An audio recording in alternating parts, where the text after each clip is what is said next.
আমি মোহাম্মদ মুজিবুর রহমান আনু,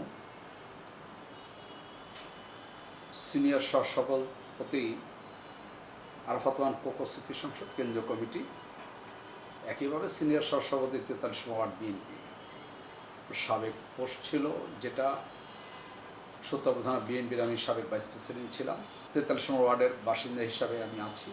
যেহেতু স্থানীয় সরকার নির্বাচন শুরু হতে যাচ্ছে, সিটি কর্পোরেশন নির্বাচনও হবে ঢাকা দক্ষিণ সিটি কর্পোরেশনে 43 নং ওয়ার্ড, এই ওয়ার্ডটি ঘিরে আপনার কোনো আগামীতে কোনো পরিকল্পনা আছে কিনা? অবশ্যই। আসলে আপনারা জেনে আনন্দিত হবেন, সেটা হলো প্রত্যেকটা মানুষের একটা স্বপ্ন নিয়ে বসবাস করে। ঠিক আমরাও প্রায় আজকে 40-50 বছর যাবৎ রাজনীতির সাথে জড়িত। একদম গ্রাসরুট থেকে পলিটিক্স করে বড় হয়েছি। সেটা হলো পোস্টার, ব্যানার, লিফলেট, চিকা মেরে মেরে এই পর্যায়ে আসছি। অবশ্যই একটা স্বপ্ন নিয়েই এত পথ পাড়ি দিয়েছি। আলহামদুলিল্লাহ, আল্লাহর কাছে লাখো কোটি শুকরিয়া যে এখন মনে হয়েছে যে একটা পরিণত বয়সে এসেছে। আর রাজপথে বিশেষ করে বিগত 17 বছরে সুত্তাপুর থানায় সর্বোচ্চ মামলার অধিকারী আমি। সুত্তাপুর থানায় প্রায় 86টা মামলা, এটা কংক্রিট মামলা। মামলার সংখ্যা জেনুইনলি 55-56টা হবে, কিন্তু এটা আবার ডাবল হয়েছে অনেক মামলা। তো সেই হিসেবে প্রায় 86টা মামলার আসামি হয়েছে।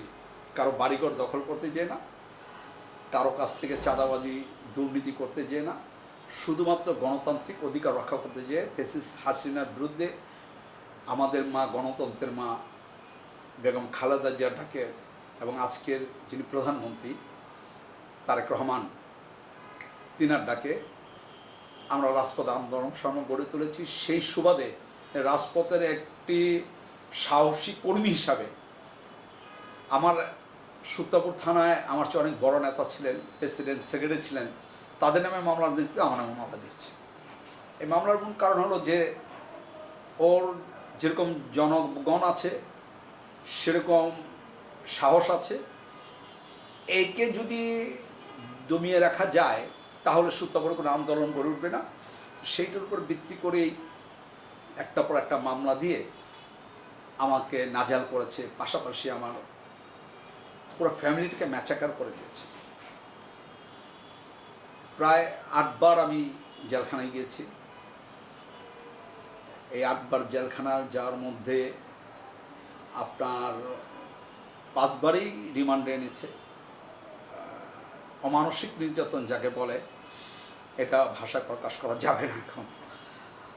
পাশাপাশি আমার জন্য আমার ফ্যামিলিও নির্যাতিত হয়েছে। আপনারা জানেন কি না জানি না। শুধু ডিউ আমি রাজনীতি করি কারণে আমার পারিবারিকভাবে আমার পুরো পরিবারকে ম্যাচাকার করেছে। এবং আমার স্ত্রী এখন একটা বিকলাঙ্গ, একটা মানসিক রোগী। সে 3 বার ব্রেন স্ট্রোক করেছে। শুধুমাত্র স্বামীর চিন্তা, রাজনীতির এই যে পুলিশের নির্যাতন, পুলিশের মানসিক টর্চারের কারণে তার আজকে এই পরিণত। তবু আল্লাহর কাছে লাখো কোটি শুকরিয়া যে মহান আল্লাহ অনেক পরে হলেও আমরা খুনি ফ্যাসিস্ট হাসিনাকে বিদায় করতে পেরেছি। এই বিদায় করার মধ্য থেকে যখন এলাকায় ঢুকলাম, এলাকার মানুষের ভালোবাসা, দোয়া, সমর্থন, এইগুলো দেখে নিজেকে মনে করলাম যে একটা পরিণত জায়গায় পৌঁছেছি যে এখন মানুষের জন্য কিছু করার জন্য। সেই চিন্তা থেকেই ওয়ার্ড কাউন্সিলরের ঘোষণা দিয়েছি যে আমি ওয়ার্ড কাউন্সিলর হব। এলাকাবাসীও ঠিক একইভাবে রয়েছে। আমার এলাকা নিয়ে পরিকল্পনার কথা যদি বলতে যাই, আপনি একটা জিনিস, আমার এলাকায় গিয়েছেন, আমার একটা মসজিদ দীর্ঘদিনের ছিল। প্রায় আমরা ওই মসজিদটা 1973 সনে হয়েছিল। তো আমি গত বছর 2025-এর নভেম্বরে যখন মসজিদের দায়িত্ব গ্রহণ করি, সেখান থেকে নিয়ে মসজিদটা আমি ঢেলে সাজিয়েছি।